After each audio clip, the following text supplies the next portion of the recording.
Okay, thank you. Hello everyone, good morning. And in this session, I'll be talking about, so sorry.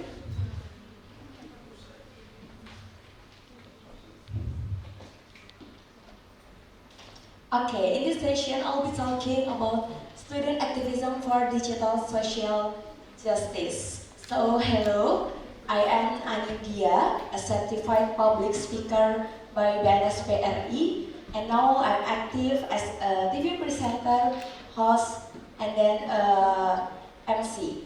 And I was honored to be Putri Indonesia Jawa Timur second runner-up and Putri Indonesia Jawa Timur Intelligentsia 2026. Next.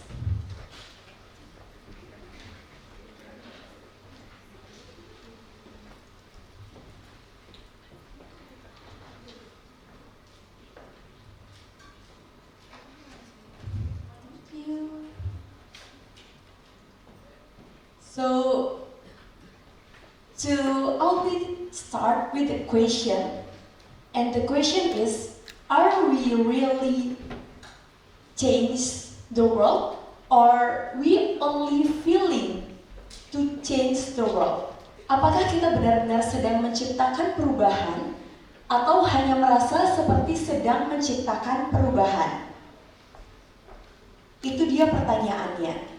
Dewasa ini kita sering melihat atau kita melihat bagaimana kasus dugaan pelecehan seksual yang dilakukan oleh mahasiswa hukum di salah satu universitas terbaik di Indonesia. Kemudian pertanyaannya, kasus ini sempat menjadi sorotan publik. Yang harus kita ketahui adalah, kenapa kasus ini menjadi sorotan publik? Apakah karena sistemnya yang benar-benar sudah memberantas masalah dengan baik, dengan cepat, atau justru karena itu viral? Itulah yang menjadi pertanyaan.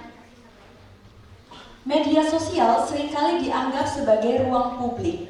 Namun sayangnya berbagai fenomena dan juga realita yang bisa kita pahami, media sosial bukan hanya menjadi ruang untuk publik, untuk berdiskusi, untuk bertukar pikiran, untuk menyampaikan opini, tapi media adalah sebagai ruang yang diatur atau dikuasai oleh algoritma, di mana emosi lebih berkuasa untuk mengalahkan segala fakta yang ada.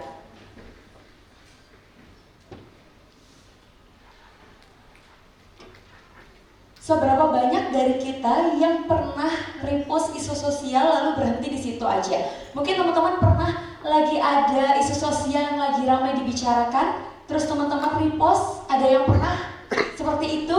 Entah kemarin karena pelecehan seksual, karena demo, dan karena berbagai isu sosial lainnya, boleh angkat tangan? Baik, lalu kita berhenti hanya sampai di situ aja. Setelah repost kita lanjut scrolling lagi. Sebenarnya media sosial itu kuat. Dia punya posisi untuk mempengaruhi, untuk membentuk persepsi dan juga menciptakan sebuah perubahan atau pergerakan baru. Namun sayangnya media sosial ini sering sekali dianggap berisik atau noise begitu. Dan ini berkaitan dengan adanya konsep partisipasi publik dari Henry Jenkins, di mana audiens saat ini itu bisa menjadi sebuah produser, bukan hanya menjadi konsumen media aja, tapi audiens itu juga bisa menjadi sebuah produser, produksi informasi. Audiens bukan lagi sesuai dengan konsep teori jarum hipodermik, di mana kita hanya bisa disuntikkan oleh informasi-informasi yang ada di media. Tapi kita sebagai audiens juga punya hak. Kita juga bisa untuk menciptakan dan juga memproduksi informasi dan juga narasi-narasi yang baru. Media bukan lagi sekadar hiburan, tapi media juga alat produksi narasi. Sebagian besar kita merasa dengan hanya melakukan satu klik itu sebuah revolusi yang besar. Tadi teman-teman sudah mengangkat tangan dan sudah mengatakan bahwa teman-teman sudah melakukan repost, sudah share, sudah marah-marah di story.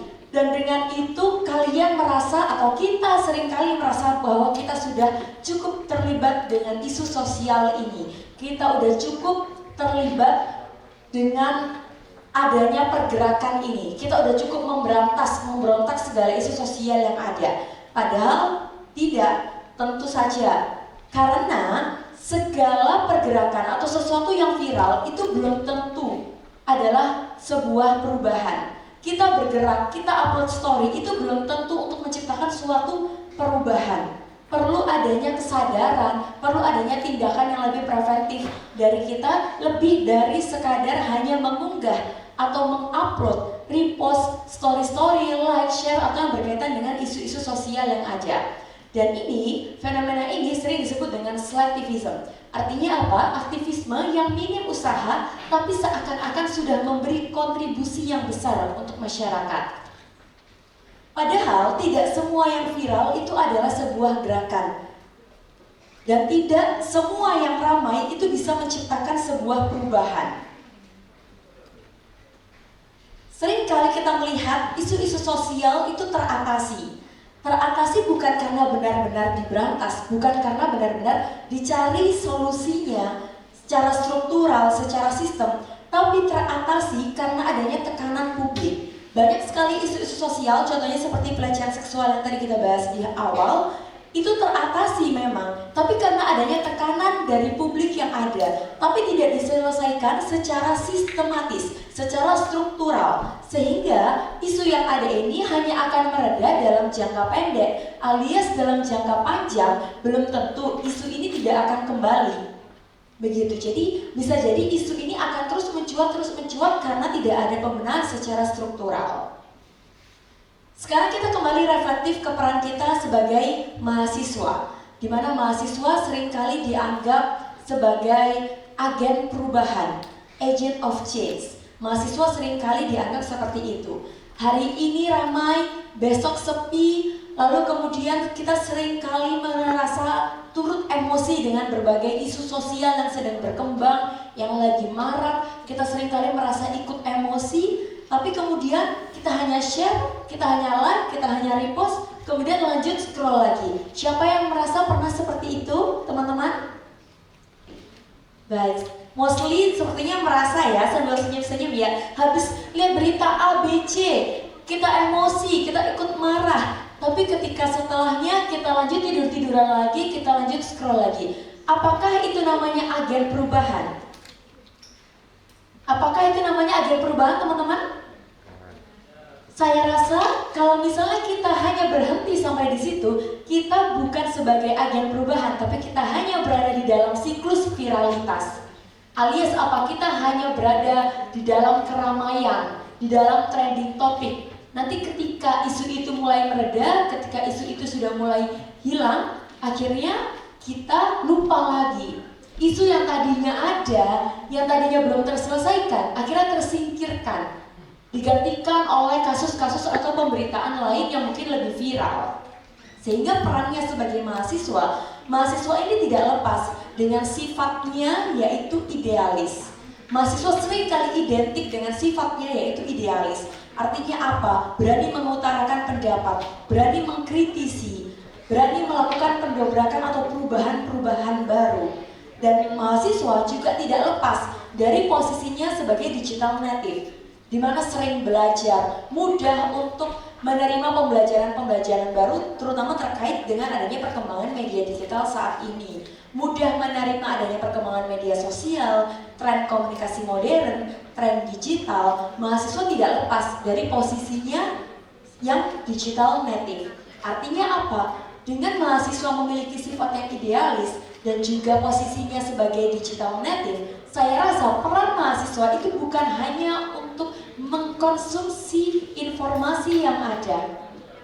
Peran mahasiswa bukan hanya untuk share, repost, hanya sekedar klik like, tapi mahasiswa diperlukan lebih daripada itu ya teman-teman. Jadi bisa dipahami ya, kita sebagai mahasiswa bukan hanya menelan informasi, tapi kita juga harus punya tindakan yang lebih, yang preventif untuk bisa mengatasi berbagai isu-isu sosial yang ada di negara kita, di Indonesia. Dan mahasiswa itu seharusnya selain mengkonsumsi juga bisa menjadi kurator informasi. Artinya apa? Mahasiswa harus bisa menjadi kurator informasi, mampu memilih dan memilah mana pemberitaan-pemberitaan di media, mana sajian-sajian media atau paparan media yang kredibel, yang bisa dipertanggungjawabkan, yang berupa fakta, bukan hanya hoax atau opini semata. Dan mahasiswa itu juga harus menjadi penggerak diskursus. Jadi bukan hanya nimbrung, bukan hanya bergabung di dalam tren, di dalam ruang bicara, ruang publik yang ramai, tapi mahasiswa juga bisa mengubah ruang pembicaraan publik itu tadi menjadi sebuah pergerakan yang bermanfaat untuk masyarakat. Media sosial memang memberi kita kekuatan yang belum pernah dimiliki generasi sebelumnya. Tapi kekuatan tanpa kesadaran itu hanya akan menciptakan kebisingan. Seperti yang sudah saya sampaikan di awal, bahwa media itu adalah sebuah wadah yang kuat untuk kita menciptakan sebuah perubahan baru, sebuah pergerakan baru yang mendobrak berbagai isu-isu sosial yang saat ini berkembang di masyarakat, entah itu ketidaksejahteraan, ketidakmerataan, mungkin dari fasilitas kesehatan, pendidikan, dan lain sebagainya, sarana dan prasarana. Selain itu juga banyaknya kasus pelecehan seksual. Tentunya mahasiswa bukan hanya menjadi penggerak itu aja, tapi juga harus punya komitmen, punya strategi, begitu. Karena balik lagi, kita sebagai generasi muda itu akan menciptakan sebuah perubahan baru, dan perubahan itu bukan hanya tentang apa yang viral.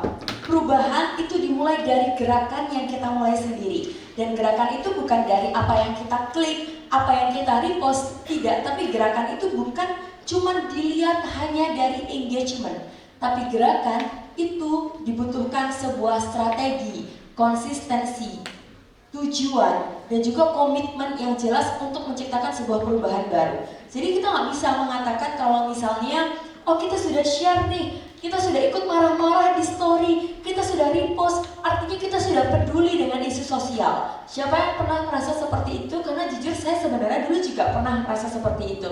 Tapi kemudian saya menyadari bahwa ternyata untuk menciptakan sebuah generasi baru, generasi agent of change yang katanya tidak lepas dari label seorang mahasiswa, itu bukan cuma lihat dari story-story saya aja, bukan cuma marah-marah di story aja, tapi perlu gerakan atau tindakan yang preventif. Yang ketika isu itu ramai ataupun isu itu tidak lagi ramai, kita tetap terus memberantas. Jangan sampai isu-isu yang sudah lewat itu ditenggelamkan oleh berita-berita baru yang kemudian kita lupa, yang kemudian saat ini kasus pelecehan seksual udah mulai turun, udah mulai reda, akhirnya kita udah mulai nggak peduli lagi. Kita tidak benar-benar atau seluruh elemen di kampus mungkin ya tidak benar-benar memberantas kenapa sih sebenarnya pelecehan seksual itu terjadi, apa sih faktornya, kenapa masih banyak menyalahkan korban. Ataukah korban memang benar-benar salah? Mungkin dari segi penampilan, mungkin dari segi lingkungan, apakah korban itu benar-benar pantas untuk disalahkan? Atau justru memang yang benar-benar salah mutlak itu adalah pelakunya?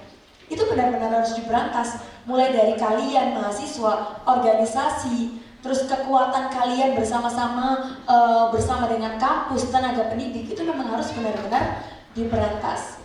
Kekuatan tanpa kesadaran itu balik lagi hanya akan menjadi kebisingan, akan menjadi omong kosong. Kita rame-rame tentang demo di story, kita rame-rame tentang menghujat pelaku-pelaku pelecehan seksual. Tapi kalau kita hanya rame-rame aja, itu namanya kebisingan, belum menjadi sebuah pergerakan. Jadi teman-teman bisa dipahami, mungkin teman-teman jangan mudah merasa bahwa dengan melakukan perubahan seperti itu, dengan melakukan pergerakan yang hanya dengan klik, share, repost, dan lain sebagainya, teman-teman melakukan pergerakan.